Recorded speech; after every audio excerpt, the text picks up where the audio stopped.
বাদিনীর পক্ষ নিয়ে আমি বলছি। আমি মোসাম্মদ তৌহিদা। সম্মানিত সাংবাদিকবৃন্দ, আসসালামু আলাইকুম। আমি মোসাম্মদ মমতা বেগম, পিতা মৃত মহিল, শানকুল্প, থানা শাহজাহানপুর, জেলা বগুড়া।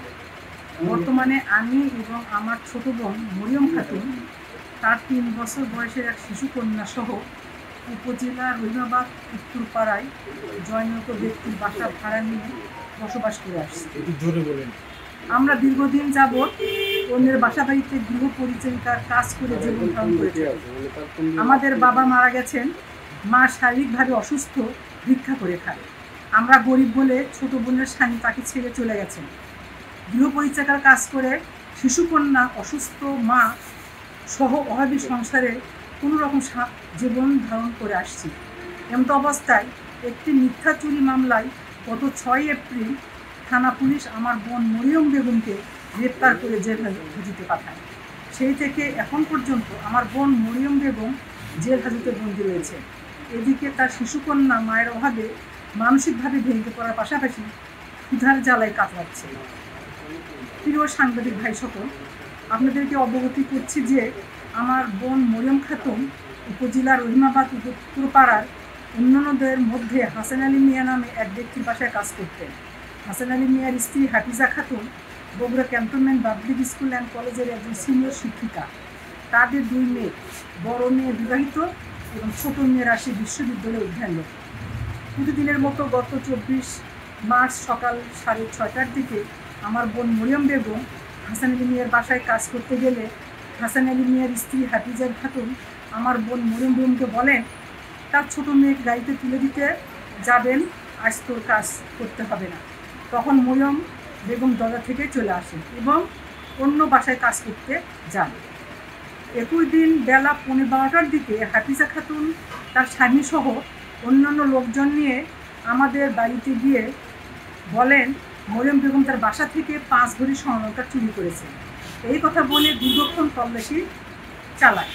এক পর্যায়ে কোনো কিছু না পেয়ে তারা চলে আসে। বিকেল 4টার দিকে অন্যান্য বাসায় কাজ শেষ করে মরিয়ম বেগম বাড়িতে আসে। বিকেল 4:30টার দিকে হাফিজা খাতুন ফোন করে মরিয়মকে বলেন বাসায় মেহমান আসছে, তুই এখনই চলে আয়, কাজ আছে। তখন মরিয়ম বেগম সরল মনে হাফিজা খাতুনের বাসায় কাজের উদ্দেশ্যে চলে যান।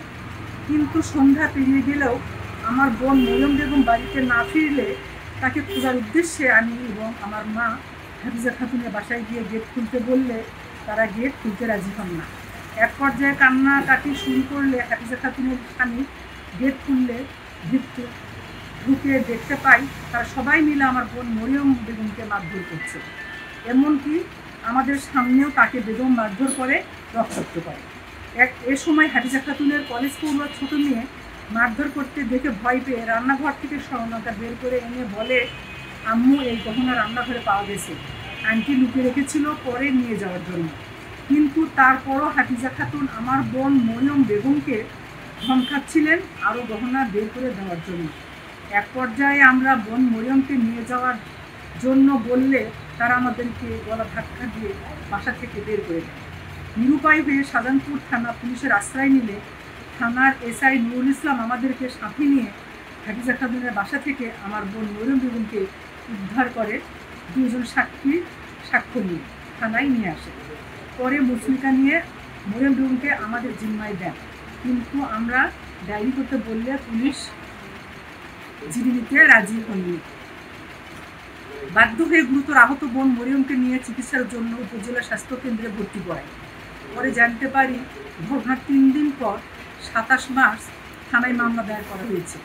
মামলায় উল্লেখ করা হয়েছে চুরি করা 21 ভরি স্বর্ণের মধ্যে 3 ভরি স্বর্ণ মরিয়ম বেগম নিজের রান্নাঘরের কার্নিশ থেকে বের করে দিয়েছে, বাকি 18 ভরি এখনও বের করে দেয়নি, যা সম্পূর্ণ মিথ্যা সাজানো।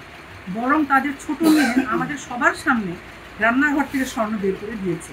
এরপর 6 এপ্রিল আমার বোন মরিয়মকে থানা পুলিশ গ্রেপ্তার করে জেল হাজতে পাঠিয়ে দেয়।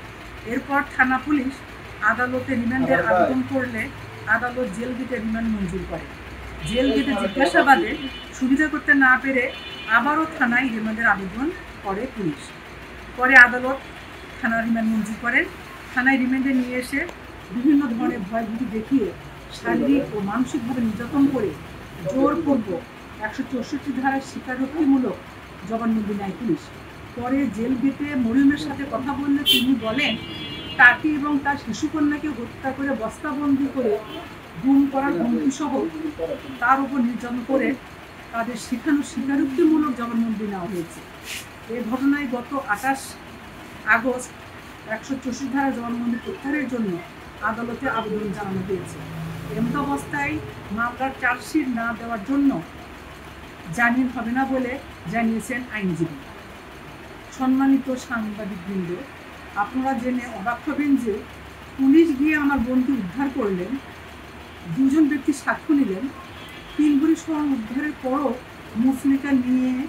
মুচলেকা লিখে নিয়ে থানা থেকে জিম্মায় দিয়ে ছেড়েও দিলেন। অথচ 3 দিন পর দায়ের করা মামলায় উল্লেখ করা হয়েছে যে থানা পুলিশ নয়, আমরা তাদেরকে ভয়ভীতি দেখিয়ে আমার বোনকে ছিনিয়ে এনেছি।